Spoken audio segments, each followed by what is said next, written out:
মালদার কালিয়াচকে প্রচুর অস্ত্র উদ্ধার। পুলিশি অভিযানে উদ্ধার 6টি আগ্নেয়াস্ত্র।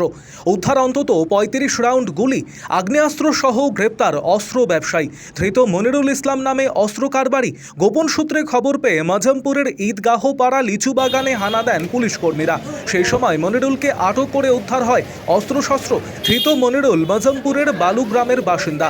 ধৃতকে জিজ্ঞাসাবাদ করে অস্ত্র কারবার সংক্রান্ত আরও তথ্য পাওয়া যেতে পারে বলে আশা করছে পুলিশ। কি উদ্দেশ্যে, কোথা থেকে এত আগ্নেয়াস্ত্র এবং গুলি আনা হয়েছিল তাও খতিয়ে দেখছেন পুলিশ কর্মীরা। আরও জিজ্ঞাসাবাদের জন্য হেফাজতে নেওয়ার আবেদন জানিয়ে মনিরুলকে আজ মালদা জেলা আদালতে পেশ করেছে পুলিশ কর্মীরা।